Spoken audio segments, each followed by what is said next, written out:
Thank you. We're on. Okay. We're ready to go with our work session. Randy, I'm going to let you kind of kick it off. Thank you, Mr. Mayor, members of council. Council members, you will recall that at a previous meeting, the council held a public hearing to receive citizen input on the recommendations from the Planning Commission regarding short-term rentals.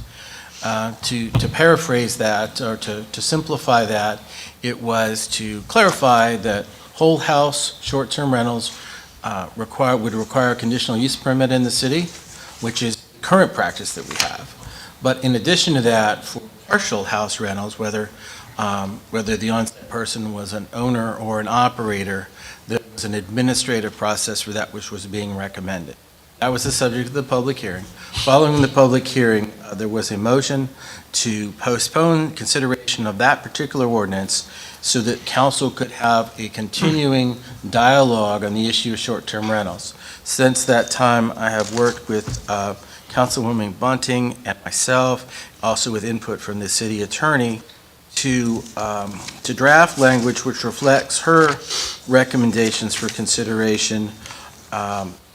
I would note to you that the original item is in your packet under old business, so that's not why it's not represented here in your package. But the first summary shows you the original, the main language, the original language, and then the alternative language. Ms. Bunting, would you like to go through your changes, or would you like me to summarize them? I would just like to have a brief moment, and then you could summarize them as well to make sure we're all on the same page. Thank you. I did have some proposed, some alternative language. I was concerned about the residential piece, about having the short-term rentals in the residential areas of the city.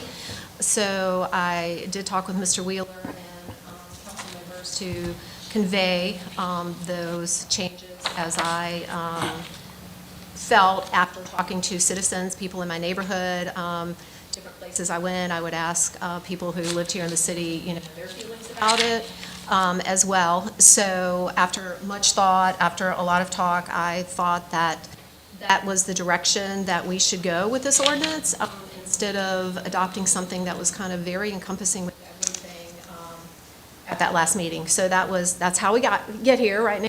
And so if you would you can go over that proposed language, those changes, I would appreciate that. Yes, ma'am. Thank you. So what we did to work through the issues that Mrs. Bunting just spoke about is we went and reviewed each of our zoning districts, and we tried to determine the best we could, and it really wasn't that difficult, which were residential in nature and which were primary non-residential in nature. And so what you see, instead of the original language which would have applied to all zoning districts for a whole house rent, short-term rental, what you see is a restriction to which zoning districts you could even apply for a whole house rental. And those, for the benefit of people at home, are B1, which is our office and professional district, B2, which is business commercial, R&D, which is research and development, GC, which is general commercial, and we wanted to be clear that if the subject property was subject to a planned urban development district, that no matter, or planned unit development district, no matter what zoning district, if it was inside that, it would be considered residential and therefore not be eligible for a CUP for a whole house rental. The second change pertained to the partial home rentals, which under this draft remain available in every zoning district. However, the restriction is that it needs to be owner occupied, and the way this ordinance defines owner and differentiates from operator, if an owner is an individual or individuals that own the property and reside at the property, as opposed to, let's say, a company that might pay another person to be their on-site person. So it would be, partial rental, but they would be an operator. That would exclude that. So partial home rentals would be excluded, include only owner-occupied homes in which a portion of which is subject to short-term rentals. Those are the two changes. If council is, I know you're going to discuss it, but procedurally, you could do one of three things today. You could approve the original ordinance as presented, following this if you wish to. If you were desirous of having this language considered by the Planning Commission and going back through the process of Planning Commission consideration, public hearing, and a recommendation, you could remand this to the Planning Commission. You could remand the specific language, and then, of course, you could simply choose to pass on this or to table it. But if you would like to get this to the Planning Commission, the correct way to do that during the old business section would be simply to remand this as an alternative to passing what's in your package. One last sentence. The reason that it needs to go back, if you want to have it considered, is it's substantially different than what went through the Planning Commission process. So when it trips, you can make fine-tune adjustments, but when something's substantially different, it's best to go back and start the process over. So that's why we're talking about remanding it. Did I cover it okay? All right. Any questions of Randy or Debbie? I think it should go back to the Planning Commission. Since you changed it. Is the original draft language, had that already been to the planning commission? Yes, sir. It has. And had been subject to your public hearing. The difference is the changes that have been made since then. Yes, sir, and you'll actually see that the revised language is in green font. I saw that. So this gives them a chance to look at it if we send it back. Yes, sir. You were talking about owner versus operator. The vision would be, to me, like, a person owns a house, and he assigns or hires a person to operate it, and he or she could rent out all the rooms, or individual, or something like that. So you could end up with like 5 people in the room. I vision like a frat house or something like that. Yeah, that would be more the operator model, but Right. with the amendment that is being proposed, they would have to, the owners would actually have to be residing in the house themselves. That makes sense to me. You know, the issue, short-term rentals has been evolving for years in the General Assembly and the communities, and every community has different opportunities and challenges with it. But the short-term challenge is because of the transient nature of people that are renting the home or the portion of the home, so often by the time the city government might be alerted to a potential problem, those people have already left in making way for someone else that may come. And our enforcement mechanisms just are not that dynamic. So that's one of the issues in the residential areas. I have one other question, I missed the last council meeting, and I did review it on TV, but I don't remember the planning commission's comments reference their first look at it. What did they have to say about it on the first look? Well, I'll certainly defer the comments to the chairman of the planning commission who's sitting behind me, but in partial answer to your question, it was recommended by the planning commission unanimously, as I recall. But I would defer to planning commission chairwoman if she would like to address your question more fully. She says, thought I covered it. Sends Okay. condolences. Very good. Randy, I have a question, Yes, ma'am. and this would be for either the original draft language or the alternative. Could a party come in and request a conditional use permit to build a building that would be used for short-term rental for the alternative draft in the business commercial or some of these? Could they build a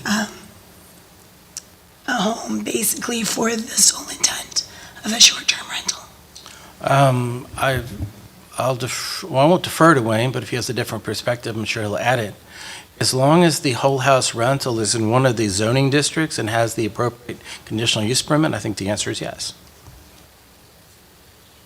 Whether that's an existing house that was repurposed like the one that we have in operation now, or a brand-new house. But if if I was advising them, I would tell them, make sure you have all your approvals before you start spending money. Any other questions? Keith? Well, I've watched what Hampton's been going through for the last couple of months, and one of the things they put on restriction in here, maybe it's not in the full thing, is distance between units. Like, I think we're at 500 feet, and then they moved it down to 300. They're still in discussion stage. We're not talking about anything like that, are we? No, for sir. this? Because our whole house rentals would require conditional use permits in only certain districts, I think we came at the same issue, but just in a different way. They were looking at the prospect, significant number of whole house and short-term rentals sort of packed into neighborhoods or portions of neighborhoods, and that's the way I believe that they thought the best to address it for Hampton. Any other questions? Everybody good? All right, we're done. Thank you.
right, good evening, everyone. Thank you so much for being here.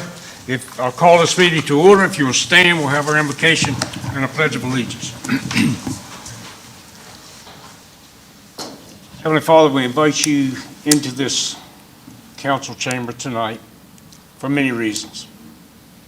First, I'd like to acknowledge the prayers that you've answered for Delegate Knight. He's taken his time to be here tonight to support me. And I pray, oh Lord, you'll continue to bless him, and it looks like that you have answered our prayers in many ways. I want to ask you tonight to bless this council and bless the new members of council. Bless our new mayor, and give them all the vision that we all see about the future of our city. Guide them and direct them and be with each and every one of them. Pray for all of our citizens, Lord, every single one of them, those who are injured or lonely or troubled. We just ask that you would be with them tonight. Go with us now, guide us and direct us. We make our prayer in your Son's name. Amen. Pledge allegiance to the flag of the United States of America and to the republic for which it stands, one nation, under God, indivisible, with liberty and justice for all. All righty, before we get started, I do absolutely want to recognize Delegate Knight. He has a long history in the General Assembly. He's been Chairman of Appropriations for a long time. Became good friends with him, I guess maybe my second year as a delegate. He's also responsible for a lot of the money that was given to Langley Air Force Base for them to be able to buy property to satisfy some of their regulations there. So Barry, thank you for being here. You don't know what it means to me to have you here tonight. I recognize Delegate Cordoza as well. Thank you for being here tonight. He's done a really good job for us, for the city of Hampton, part of York County, as I understand it. So we're glad to have him here tonight.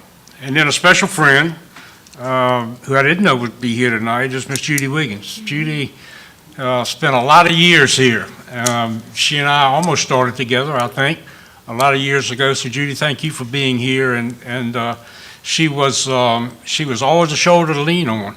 And when you were looking for somebody to have your back, that was Judy. So I appreciate you being here. It touches my heart that you're here. Okay, we've got a special presentation, employee years of service recognition.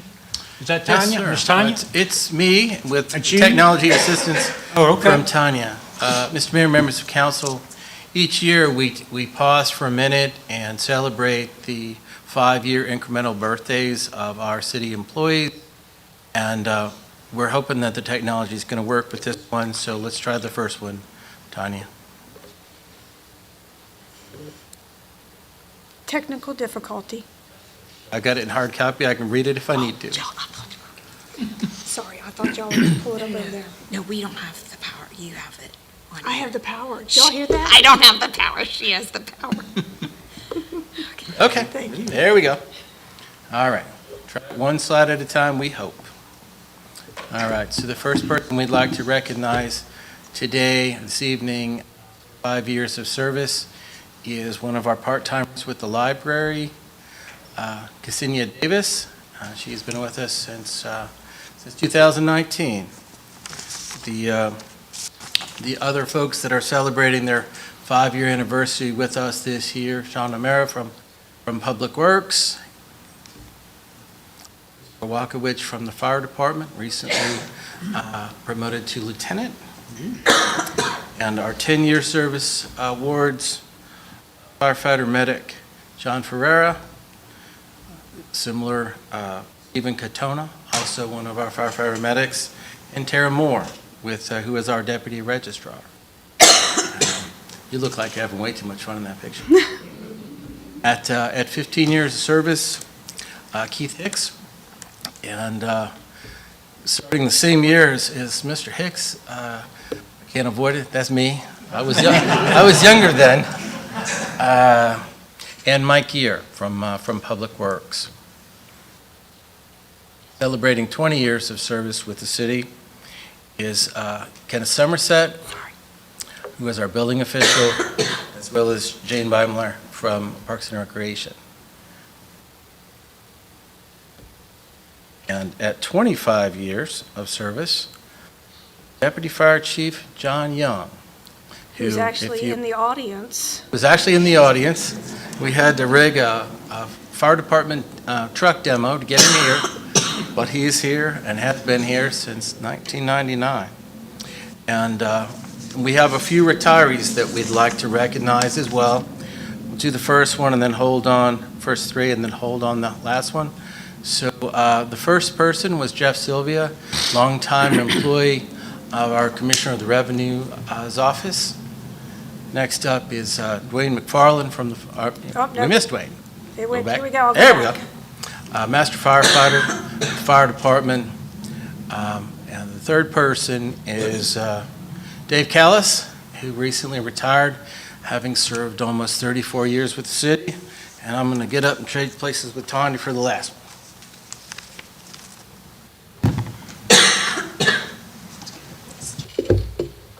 Okay. Do the next one for me. Yep. And last and certainly not least is our mayor. We have a gift for you. Well, we are recognizing Gordon Helsel for his retirement from council this evening. You see his council dates. Recognize that he also had an extended time at the General Assembly in the middle of this, but he began with city council in 1982 through 2024, and there was only a very brief time between being in the General Assembly and getting back onto council. So essentially, he has served this community with distinction for 42 years. And beyond, before that, as volunteer chief. So to memorialize that, you asked me earlier if you could keep that gavel, and you can, but what we have in this box is the gavel you've used for the last 4 years. And this box, it has your date, years of service on it, as well as the city seal. And with that, we congratulate you and thank you, and I understand you're the next speaker. I am.